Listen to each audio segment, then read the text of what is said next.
Hello दोस्तों, स्वागत है आपका हमारे प्यारे से चैनल अचीवर्स अड्डा पे। जैसा कि हमने पिछले लेक्चर में सांद्रता के पद का पहला पार्ट किया, हम विलियन चैप्टर पढ़ रहे हैं जो ट्वेल्थ केमिस्ट्री का फर्स्ट चैप्टर है। अब इस विलियन चैप्टर में हम सांद्रता के पद टॉपिक को पढ़ रहे थे। हमने विलियन देखा, विलियन के पार्ट देखे अर्थात विलेय और विलायक को देखा, और उसके साथ हम आगे बढ़े सांद्रता के पद की ओर। सांद्रता के पद के बारे में हमने जाना दो विलयनों के मध्य अंतर स्थापित करने के लिए या दो पदार्थों के मध्य संबंध बताने के लिए जिन पदों को व्यक्त किया जाता है वह सांद्रता के पद कहलाते हैं। अब सांद्रता के पद में भी हमने कल कौन कौन से पद पढ़ लिए थे? द्रव्यमान प्रतिशत, आयतन प्रतिशत और द्रव्यमान आयतन प्रतिशत, अर्थात weight by weight percentage, volume by volume percentage और वेट बाय वॉल्यूम परसेंटेज। तो हम वेट बाय वेट परसेंटेज की बात करें तो हम थोड़ा सा रिवीजन करते हैं, उनके फॉर्मूले लिख लेते हैं। जैसे कि हमने पहले पढ़ा था वेट बाय वेट परसेंटेज, तो उसमें फर्स्ट फॉर्मूला क्या था? वेट बाय वेट परसेंटेज का विलय का द्रव्यमान बटा विलियन का द्रव्यमान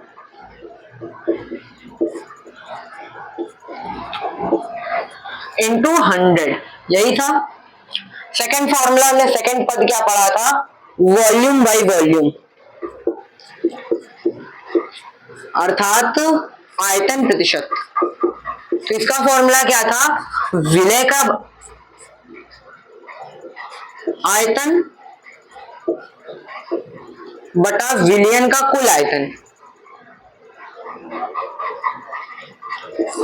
बटा विलियन का कुल आयतन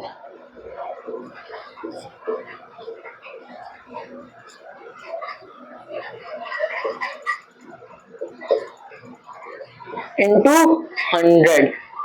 इसके बाद हमने एक तीसरा पद क्या पढ़ा था? वेट बाय वॉल्यूम, अर्थात द्रव्यमान आयतन प्रतिशत।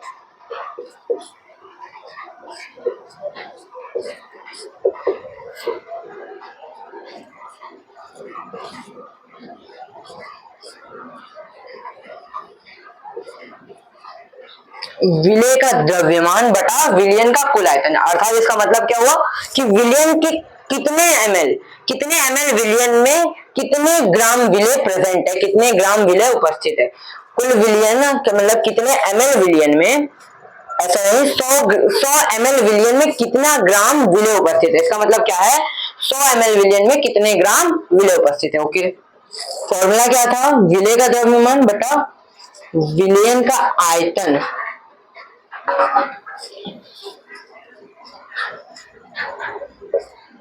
इंटू 100। यहां पर द्रव्यमान क्या होगा? ग्राम में लिया जाएगा, आयतन किसमें? एमएल में, और यहां पर भी द्रव्यमान ग्राम में और आयतन एमएल में। तो ये तीन पद हम पढ़ चुके थे पहले भी। तो आज जो पद हमें पढ़ना है वो है मोलरता, मोललता, मोलेंस, और ऐसे ही एक दो पद और हैं। तो मोलरता मोललता जैसे पदों को पढ़ने के लिए क्लास 11th का एक टॉपिक, और बोला जाए तो एक ऐसी मोल राशि हमें पता होनी चाहिए, उसके बारे में हमें जानकारी होनी चाहिए जिसे मोल कहते हैं। मोल क्या है? एक प्रकार का, जैसे हमने पढ़ा है फिजिक्स में भी unit and measurement class 11th के चैप्टर में, वहां पर बताया गया कि मूल राशियां 7 प्रकार की होती हैं। उनमें से एक मूल राशि होती है जैसे पदार्थ की मात्रा, तो उसका मात्रक क्या होता है? मोल होता है। अब जैसे कोई भी पदार्थ है, बेसिकली जैसे हम मिलाते हैं या पदार्थ की बात करते हैं तो उसकी मात्रा का जो नाप होता है वो हम किसमें करते हैं? मोल के अनुसार करते हैं। तो हम मोल के बारे में कुछ जानते हैं, फिर बचे हुए सांद्रता के पद की ओर बढ़ते हैं।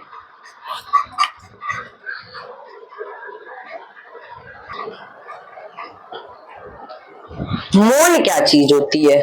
जैसे अभी हमने बताया पदार्थ की मात्रा का मापन मोल के अकॉर्डिंग किया जाता है। मोल क्या है? पदार्थ की मात्रा की एक, पदार्थ की मात्रा जो एक राशि है, मोल राशि, उसका मात्रक क्या होता है? मोल होता है। बेसिकली हम जैसे बोलते हैं 1 दर्जन केले, या फिर कोई भी एक एग्जांपल जैसे 1 किलो, या कुछ ऐसे एक तरह से मतलब किसी भी चीज के मापन के लिए कुछ यूनिट सेट कर दी गई है, उसी तरह पदार्थ के मापन के लिए मोल सेट कर दिया गया है। अब जैसे हमें पता है कहीं पर लिखा हुआ 1 दर्जन, तो 1 दर्जन का मतलब क्या होता है? अर्थात कुछ 12, कुछ भी 1 दर्जन जैसे लिखा हुआ है जूते, तो 1 दर्जन जूते का मतलब क्या होता है? 12 जूते। बेसिकली क्या होता है? 12 जूते। या फिर लिखा हुआ 1 दर्जन केले, तो बेसिकली 12 केले। मतलब हमें पता है कि 1 दर्जन शब्द का मतलब क्या होता है। उसी प्रकार अगर हम मोल की बात करते हैं, उसी प्रकार किसकी बात करें, अगर हम मोल की बात करते हैं, तो मोल का मतलब क्या होता है। अगर 1 मोल कोई भी पदार्थ लिया जाता है, मान लेते हैं अगर जैसे हमने 1 मोल H2O ले लिया, 1 मोल H2O ले लिया, तो 1 मोल H2O का मतलब क्या हुआ। 1 मोल H2O का मतलब होता है बेसिकली उसमें 6.02 इंटू 10⁻23 H2O के अणु प्रेजेंट है।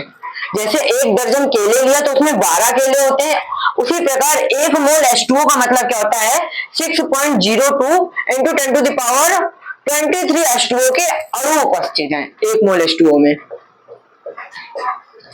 बेसिकली कुछ नहीं है, फिर बोल रहा हूं, जैसे हम अभी मापन करते हैं किसी भी चीज का, उनकी कुछ यूनिट्स, कुछ मात्रक, उनकी कुछ राशियां परिभाषित कर देते हैं। जैसे अभी फिर बता रहा हूं कि 1 दर्जन केले का मतलब होता है 12 केले। उसी प्रकार 1 मोल H2O अर्थात 1 मोल जल का मतलब क्या हुआ, 6.02 इंटू 10⁻23 H2O के अणु, यानी बहुत ज्यादा अणु होते हैं। 1 मोल H2O में बहुत ज्यादा H2O के अणु होते हैं। अब इसी संख्या को जो 6.02 इंटू 10⁻23 लिखी हुई है, इसको एवोगैड्रो संख्या बोलते हैं। इसे प्रेजेंट करते हैं Na से, इसे ही एवोगैड्रो संख्या कहते हैं। ऐसा भी आप बोल सकते हो कि 1 मोल H2O में एवोगैड्रो संख्या के बराबर H2O अणु होते हैं। ओके, अगर हम मोल की बात करें तो मोल का फॉर्मूला होता है, अगर मोल निकालना है, H2O के मोल निकालना है, तो मोल का जो फॉर्मूला होता है वो ये होता है कि मोल बराबर दिया गया भार बटा पदार्थ का आणविक या परमाणविक द्रव्यमान।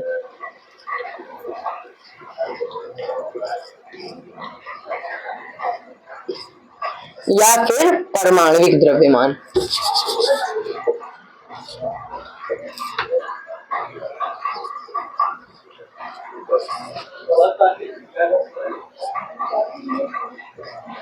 ओके, समझ गए। अब जैसे अभी एक दो क्वेश्चन कर लेते हैं। जैसे मैंने बोला अभी आपके पास कि अगर आपके पास 36 ग्राम H2O है, क्या है, एक क्वेश्चन लिख लेते हैं। 36 ग्राम H2O है, 36 ग्राम H2O में H2O के मोल कितने होंगे, अगर हमें बताना है। क्या 36 ग्राम H2O में H2O के मोल कितने होंगे। सॉरी गाइस, जैसा कि हम बात कर रहे थे 36 ग्राम H2O में H2O के मोल की, तो अभी हमने फॉर्मूला देख लिया। अब हम फॉर्मूले को पुट कर इस क्वेश्चन को सॉल्व करते हैं।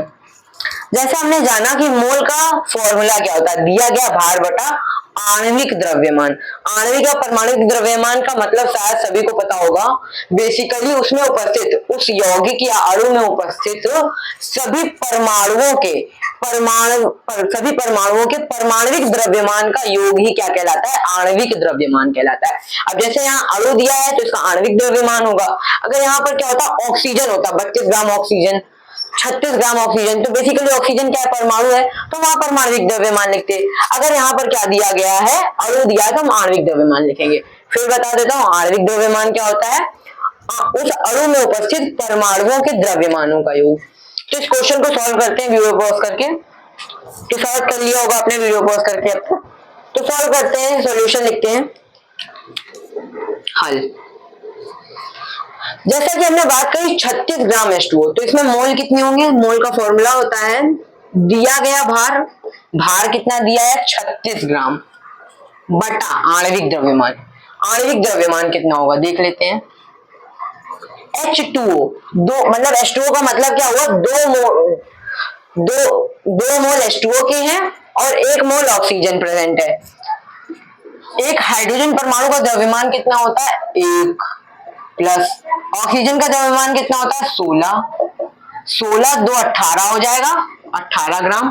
तो यहाँ पर जो दिया गया भार था वो 36 है, आणविक द्रव्यमान कितना निकला 18 निकला। ओके, डिवाइड करेंगे तो कितना आएगा, 18 दूनी 36, यानी 36 ग्राम H2O में कितने मोल H2O है, 2 मोल H2O उपस्थित है। तो अब ऐसे ही मोल को निकालते हैं, मतलब दिया गया भार रखते हैं फिर आणविक द्रव्यमान रखते हैं।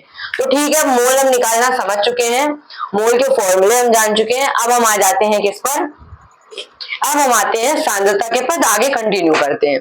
जैसे अगला सांद्रता का पद हम पढ़ेंगे अब क्या, मोलरता। क्या पढ़ेंगे, मोलरता। ओके, देखते हैं।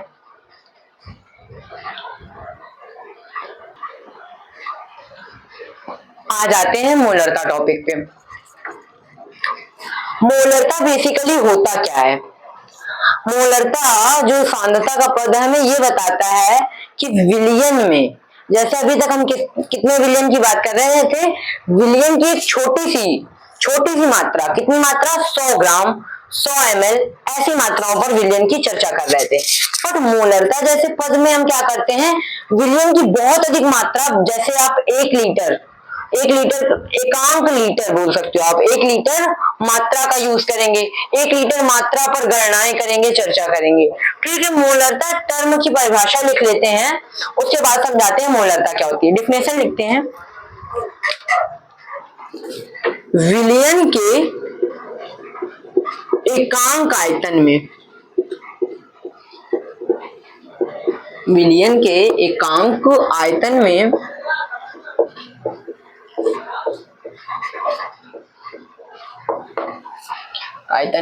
उपस्थित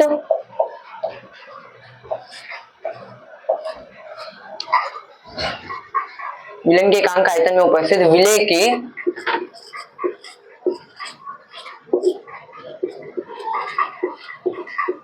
मोलों की संख्या को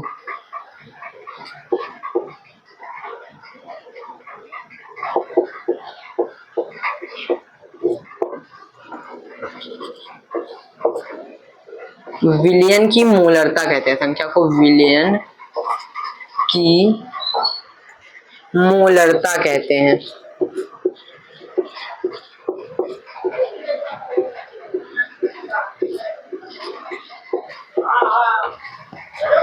मतलब समझे क्या, मतलब क्या हुआ इसका, बेसिकली मतलब ये हुआ कि 1 लीटर विलियन में कितने विलेय के मोल उपस्थित हैं। मोल अभी हम जानकर आए, मोल का मतलब क्या होता है, बेसिकली विलेय पदार्थ की मात्रा ही का मापन करते हैं मोल में इस जगह पर।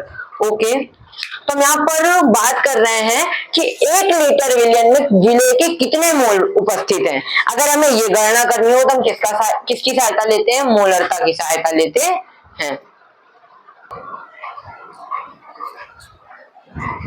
क्या चीज मैंने बोली अभी जस्ट, कि विलियन के एकांक आयतन में, विलियन के 1 लीटर विलियन में बेसिकली विलेय के कितने मोल उपस्थित हैं। मतलब क्या हुआ इसका, हम विलियन और विलेय के मध्य संबंध बता रहे हैं सांद्रता के पद से। क्या चीज, हम इस सांद्रता के पद से विलियन और विलेय के मध्य संबंध बता रहे हैं।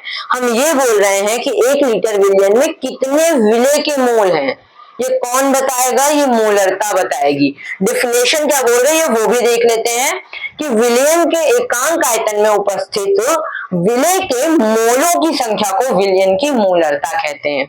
अगर अब हम यहाँ पर माना एल लीटर में, अब ये विलियन है, अब ये एल लीटर विलियन है, 1 लीटर नहीं है, बहुत सारा है, बहुत अधिक मात्रा में विलियन है।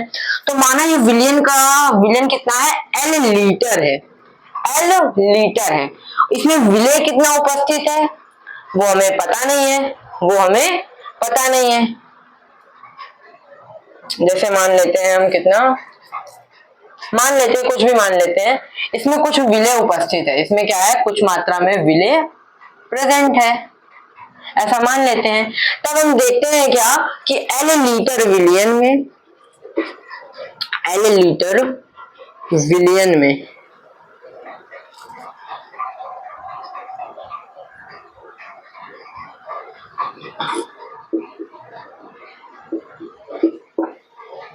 एल लीटर विलियन में कितना विलेय उपस्थित है, विलेय के मोलों की संख्या, विलेय के मोल उपस्थित है, विलेय के मोल उपस्थित है, कितने उपस्थित है, कुछ भी मान लिया, एक्स मोल उपस्थित है, मान लिया एक्स मोल उपस्थित है, विलेय के मोल की संख्या, कितने विलेय के मोल हैं, मान लिया x मोल है, x मान लिया। तब L लीटर विलियन में अगर x मोल विलेय के हैं तब 1 लीटर विलियन में कितने मोल होंगे?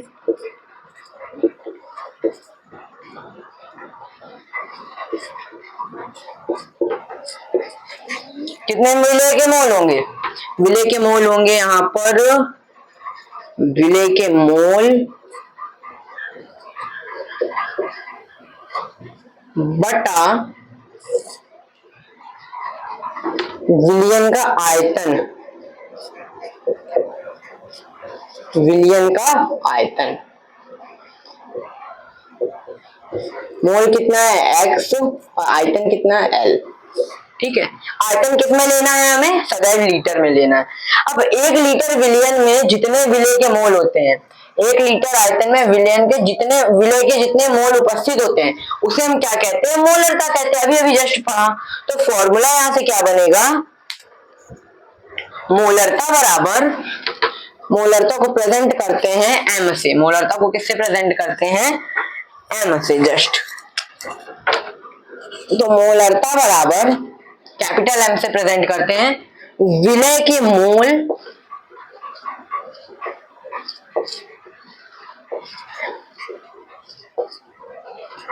बटा विलियन का आयतन।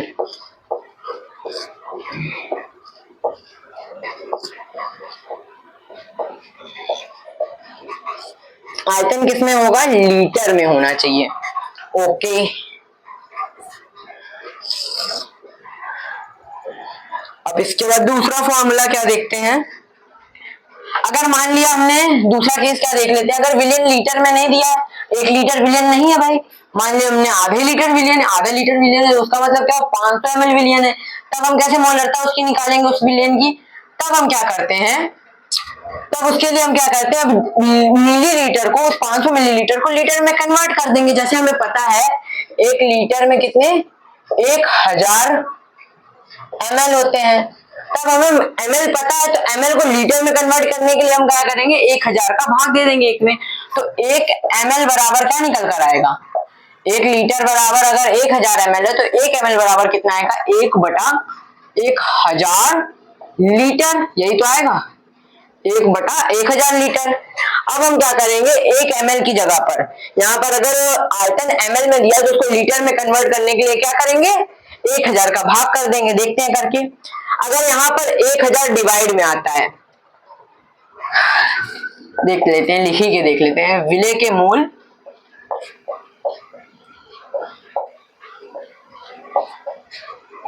बटा विलियन का आयतन, कितना आयतन है?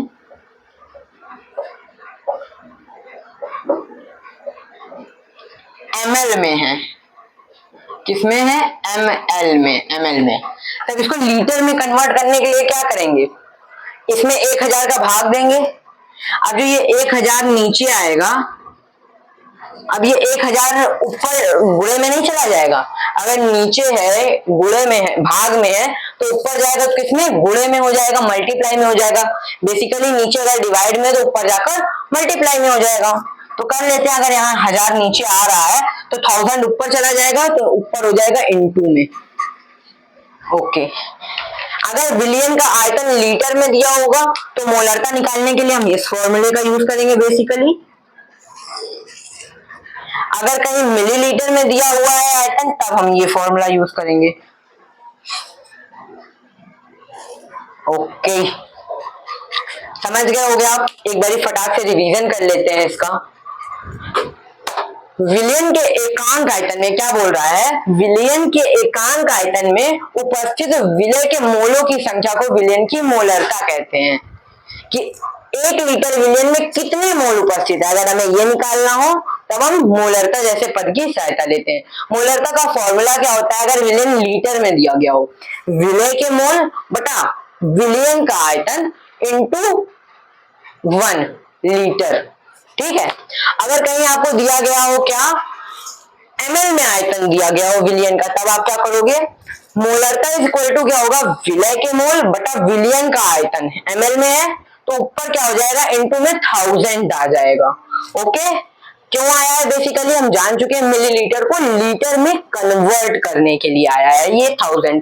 ओके, ये फॉर्मूले में 1000 लगाना ध्यान रखेंगे अगर ml में दिया हो। ओके, और मोलरता को कैसे, मतलब वो मोलरता का जो साइन क्या होता है, कैपिटल एम में होता है। ओके, तो इसके कुछ न्यूमेरिकल भी करेंगे अभी, बट उसके पहले एक सांद्रता का पद पढ़ते हैं, मोलरता।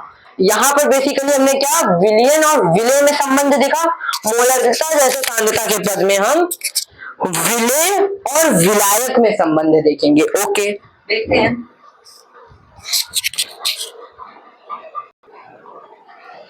अब हम आ जाते हैं दूसरे सांद्रता के पद मोलरता पर।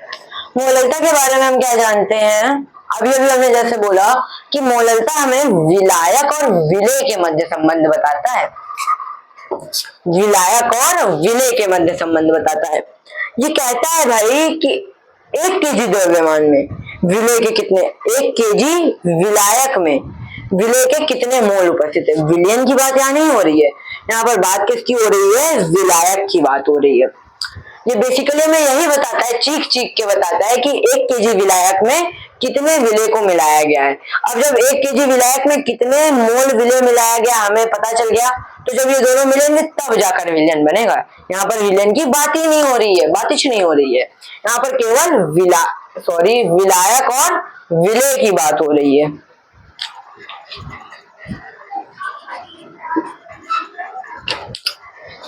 यहाँ पर लिखा भी क्या हुआ है, परिभाषा जैसे लिखी हुई है सामने स्क्रीन पर, विलायक के एकांक द्रव्यमान में, विलायक के एकांक द्रव्यमान में उपस्थित विलेय के मोलों की संख्या को विलयन की मोलरता कहते हैं। मतलब सिंपल सा यही है कि 1 केजी विलायक में कितने विलेय के मोल उपस्थित है, यही बताना है हमें। 1 केजी विलायक में कितने विलेय के मोल उपस्थित हैं। अगर माना हमने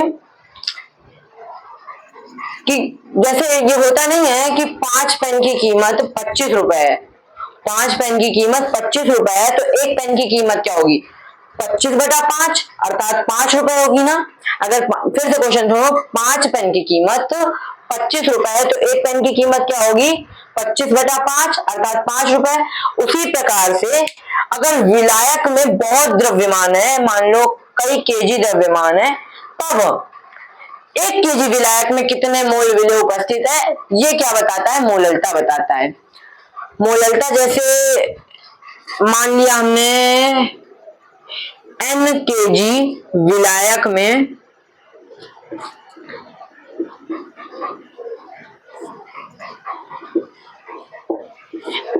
x मोल विलेय उपस्थित है,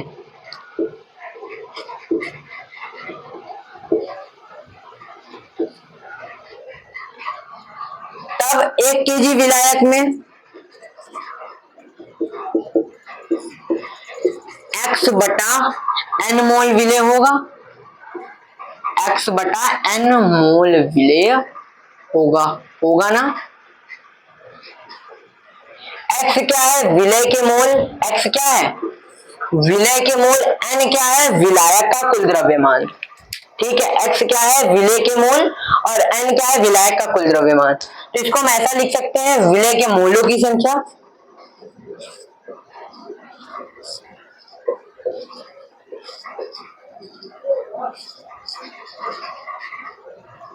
विलेय के मोलों की संख्या, मोल की संख्या। और n की बात करें तो n क्या है, विलायक का द्रव्यमान।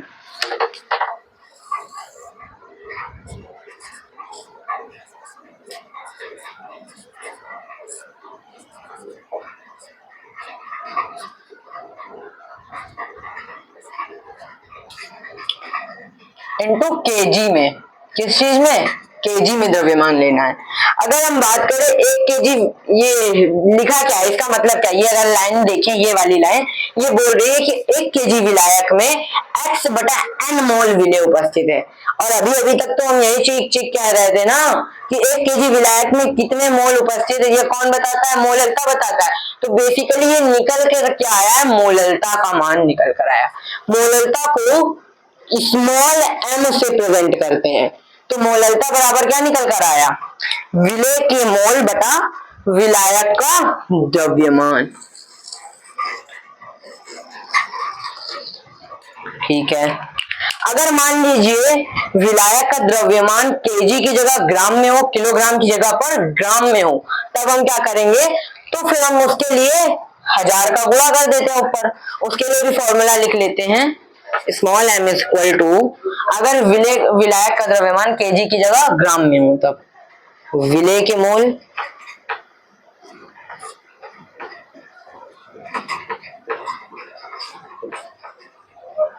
बटा विलायक का द्रव्यमान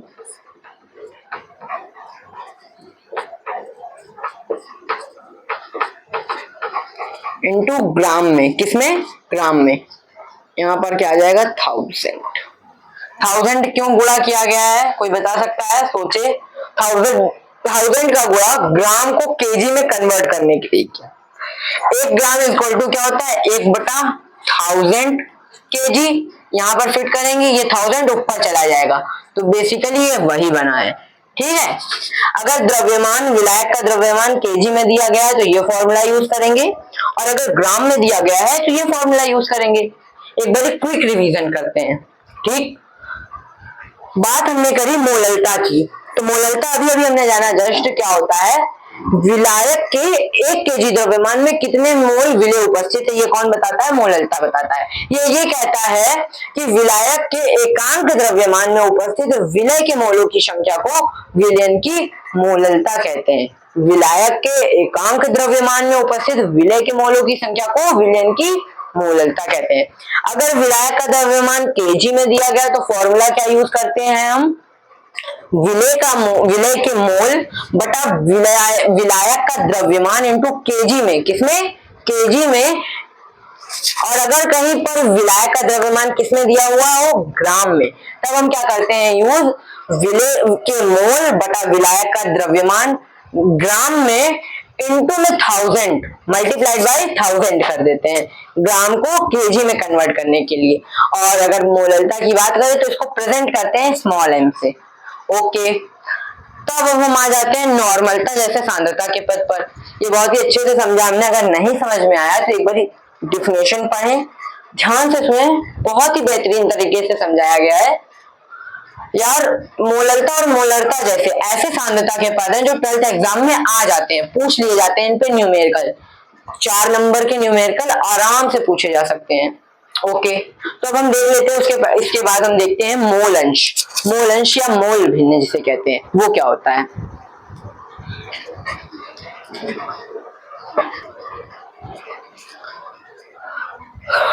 मोलरता मोललता जैसे पदों को समझ लिया होगा आपने, तो अब हम बात करते हैं मोल अंश क्या चीज होती है। बेसिकली जो मोल अंश होता है वो हमें ये बताता है कि विलेय पदार्थ या कोई भी पदार्थ, विलेयी पदार्थ नहीं, कोई भी पदार्थ विलयन में कितनी मात्रा में उपस्थित है, ये कौन बताता है, हमें मोल अंश बताता है।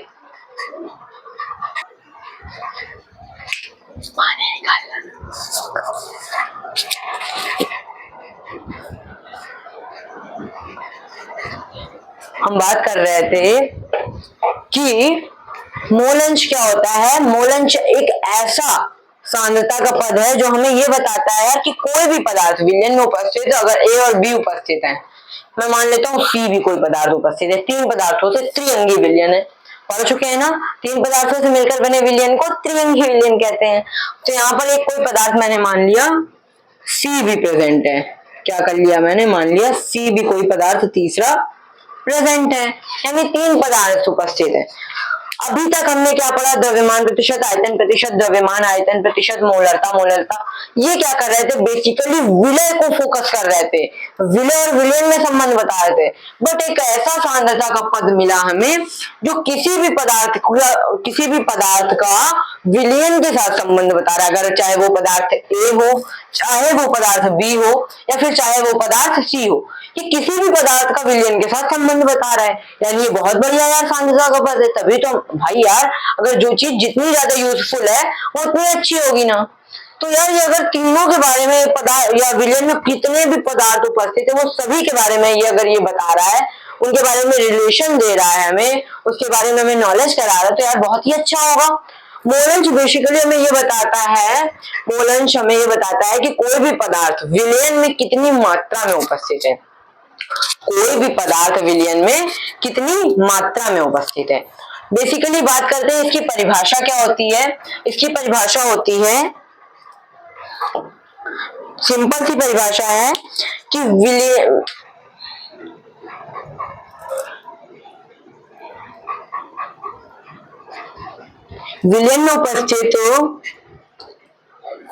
विलयन में उपस्थित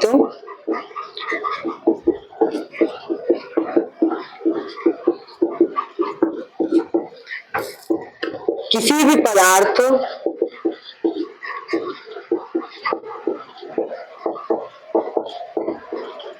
के मोलों की संख्या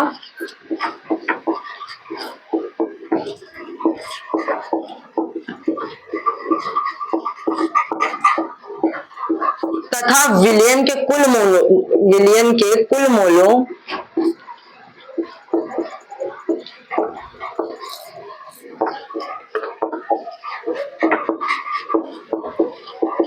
संख्या को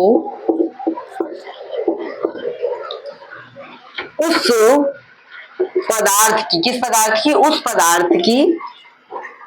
पदार्थ का विलयन में उपस्थित किसी भी पदार्थ के मोलों की संख्या तथा विलयन के कुल मोलों की संख्या के अनुपात को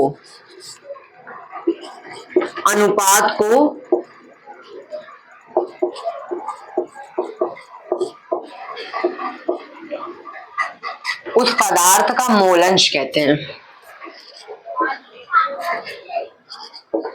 उस पदार्थ का मोलंश कहते हैं।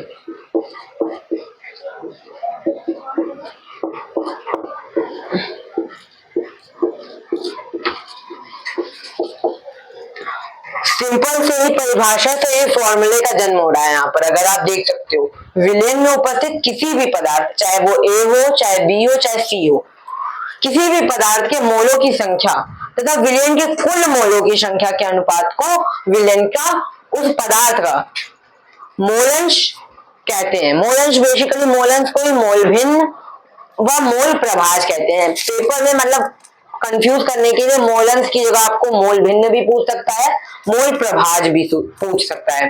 तो ये 2-3 नाम होते हैं इसके। बेसिकली अगर हम देखें ए का मोलंश निकालना, किसी भी पदार्थ बोल रहा है, किसी भी पदार्थ के मोलों की संख्या तथा विलयन के कुल मोलों की संख्या को उसी ही पदार्थ का मोलंश कहते हैं। अगर हमें ए का मोलंश निकालना है तो ए के मोलों की संख्या बटा विलयन का कुल मोल करना होगा। बी का मोलंश निकालना है तो बी के मोलों की संख्या तथा विलयन का कुल मोलों की संख्या करना होगा।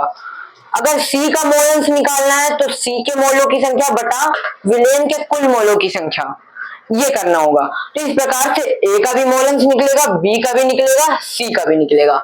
हमने भाई एक तरह से बोला जाए तो पूरा क्या बोल सकते हैं, डायग्राम समझ लिया। अब हम इसको क्वेश्चन मतलब इस चीज को सॉल्व करते हैं। ए का मोलंश निकालते हैं। पहले लिखते हैं ए का मोलंश, इस साइड कर लेते हैं। ए का मोलंश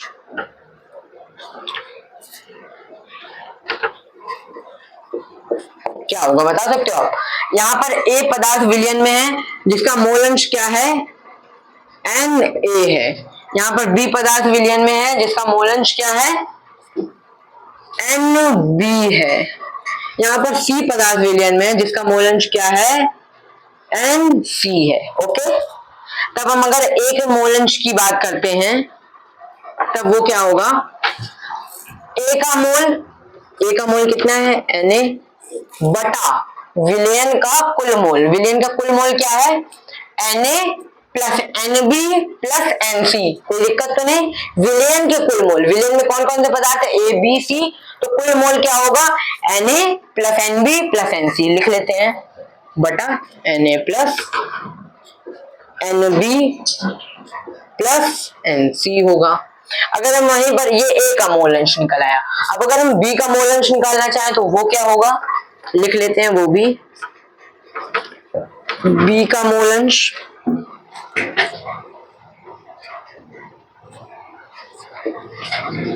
बराबर होगा Nb बटा Na plus Nb plus Nc।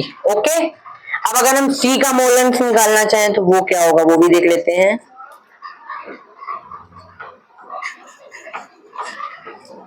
अब आप सोचो C का मोल अंश क्या होगा, जल्दी सोचो मन में। दो मैंने बताया, तीसरा आप सोचो क्या होगा। C का मोल अंश क्या होगा, जल्दी सोचो। C का मोल अंश क्या होगा, जल्दी सोचो, जल्दी जल्दी जल्दी। दिख रहा है, बिल्कुल दिख रहा है।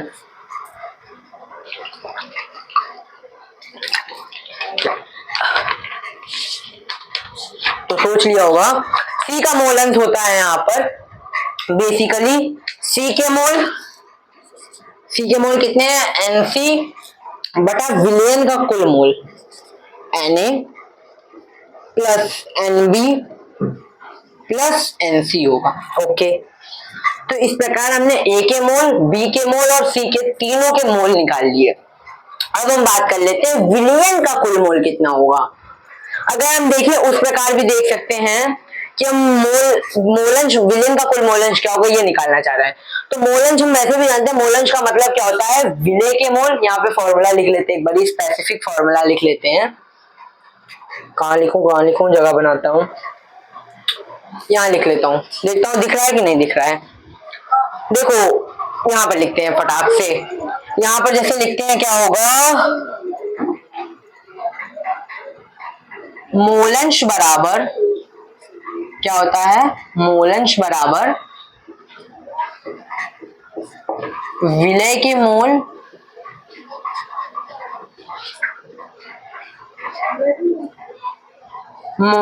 बटा विलेन के कुल मोल।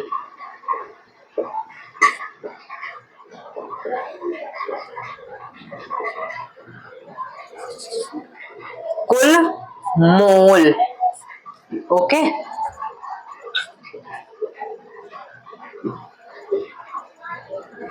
NC, ओके, ये फॉर्मूला लर्न कर लीजिए मोलंस का। अब आप सोचो इस फॉर्मूले से पहले विलियन का मोलंस कितना होगा। अगर हम पहले किसी पदार्थ के मोलंश की गणना कर रहे थे, अब हम टोटल विलियन के ही मोलंश की गणना कर रहे हैं, तब वहां पर क्या आएगा, फॉर्मूला बनेगा मोलंश बराबर विलियन का मोलंश बराबर विलियन के मोल बटा विलियन के कुल मोल। यानी ऊपर भी वही संख्या है, नीचे भी वही संख्या है। अगर अंश और हर समान होगा तो आंसर तो बन ही आएगा ना बेसिकली, अगर हम कुछ भी ना करें। मैंने क्या बोला, अगर विलेन का मोलंश हम निकाल रहे हैं तो मोलंश होता है जिस पदार्थ के मोल निकाल रहे हो बटा में विलेन का कुल मोल। अगर हम विलेन के ही मोलंश निकाल रहे हैं तो ऊपर क्या आ जाएगा, विलेन का मोल बटा विलेन का ही कुल मोल, यानी आंसर समान, एक आंसर। ऐसे भी कर सकते हो। बेसिकली आप क्या कर सकते हो, आपने पदार्थ में उपस्थित A पदार्थ, B पदार्थ और C पदार्थ तीनों का ही मोलंश निकाल लिया। अब तीनों के मोलंश को अगर आप जोड़ोगे तो विलेन का भी तो मोलंश मिलेगा। अब देखते हैं तीनों को जोड़ने पर क्या आता है, क्या एक ही आंसर आता है जो हमने प्रेडिक्ट किया, जो हमने भविष्यवाणी की, क्या वही आता है, देख लेते हैं एक सेकेंड। बेसिकली हम ये लिख लेते हैं पहले कि अगर A का मोलंश लिखा है तो इसको लिखने का एक तरीका और होता है, इसको लिखते हैं इस टाइप से A का मोलंश, B का मोलंश लिखा है तो XB, अगर C का मोलंश लिखा है तो XC, ऐसा भी लिखते हैं। ओके, जैसे हमने प्रेडिक्ट किया अभी कि विलेन का मोलंश कितना आएगा, टोटल विलेन की बात करें तो इसका मोलंश कितना आएगा, 1 आएगा, ऐसा प्रेडिक्ट किया। अब इनको हम प्लस कर देखते हैं क्या आंसर यही आता है, देख लेते हैं। विलेन का मोलंश X solution is equal to XA plus XB plus XC करते हैं, तीनों को जोड़ते हैं, देखते हैं क्या आता है। X solution is equal to Na बटा क्या है, Na plus NB plus NC, plus में क्या आएगा, NB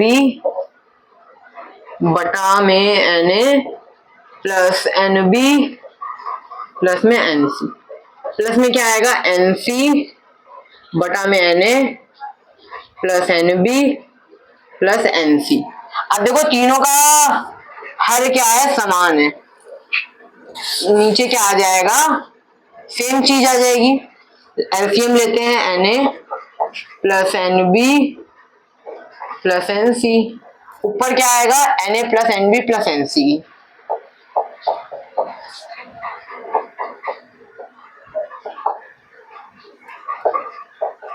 आंसर क्या है, क्रॉस होकर क्या आएगा, आंसर 1 आएगा। तो हाँ, आंसर 1 ही आया। ठीक है, तो हमारा प्रेडिक्ट जो हमने प्रेडिक्ट किया था वो सही हुआ। बेसिकली सही होना भी था, क्योंकि परिभाषा ही बोल रही है, परिभाषा खुद बोल रही है ना कि अगर हम किसी भी पदार्थ का मोल अंश निकाल रहे हैं तो उसके मोल डिवाइड बाय विलयन का कुल मोल। तो हमने क्या जाना, एक बार क्विक रिवीजन करते हैं। मोल अंश क्या होता है, मोल अंश किसी भी पदार्थ की विलयन में मात्रा बताता है।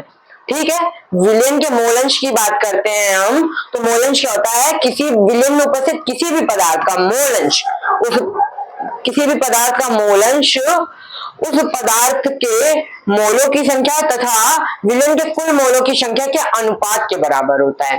ठीक है, हमने फॉर्मूला भी देखा कि मोल अंश बराबर होता है विलय के मोल बटा विलयन के कुल मोल। और हमने ये भी देखा कि जो विलयन होता है उसका जो मोल अंश होता है वो 1 होता है। अगर हम मोल अंश की बात करें, मोल अंश को मोल प्रतिशत में कन्वर्ट करना होता है, हम क्या करते हैं, किसी भी पदार्थ के मोल अंश को मोल प्रतिशत में कन्वर्ट करने के लिए 100 का गुणा कर देते हैं एक्स्ट्रा। अगर आपसे मोल अंश की जगह मोल अंश प्रतिशत या मोल प्रभाज प्रतिशत पूछा है तब आप क्या करोगे, या डायरेक्टली मोल प्रतिशत पूछा है तब आप क्या करोगे, 100 से मल्टीप्लाई कर दोगे। ओके,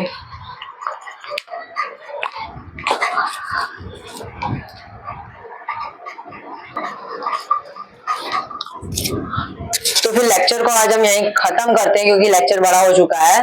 वैसे भी हमने आज 3 सांद्रता के पॉइंट जो कवर किए हैं, पहला किया था मोलरता, फिर मोललता, फिर मोलंश।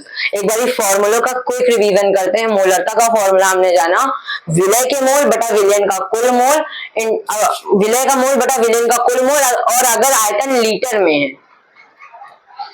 विलयन के एकांक आयतन में उपस्थित विलय के कुल मोल, विलय के मोल बटा विलयन का आयतन इन लीटर में, अगर मिलीलीटर में है तो 1000 का गुणा कर दो।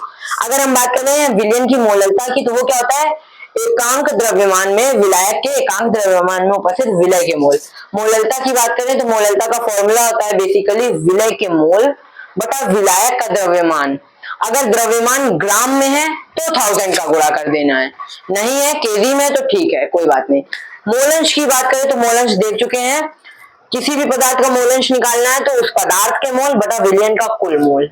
ठीक है, और अगर मोल प्रतिशत बनाना है तो इनटू में 100 कर दो, बस कुछ नहीं है बेसिकली। और एक बात और कि विलयन का जो मोल अंश होता है वो कितना होता है, 1 होता है। ठीक है, तो अगले लेक्चर में हम न्यूमेरिकल्स करेंगे, सांद्रता के 2-3 पद और बचे हैं उनको कवर करेंगे। तो मिलते, अगर आपको ये वीडियो पसंद आया हो तो लाइक करें, कमेंट करें, शेयर करें, और नए अपडेट्स के लिए चैनल को सब्सक्राइब करें। Okay, bye, keep achieving, keep learning.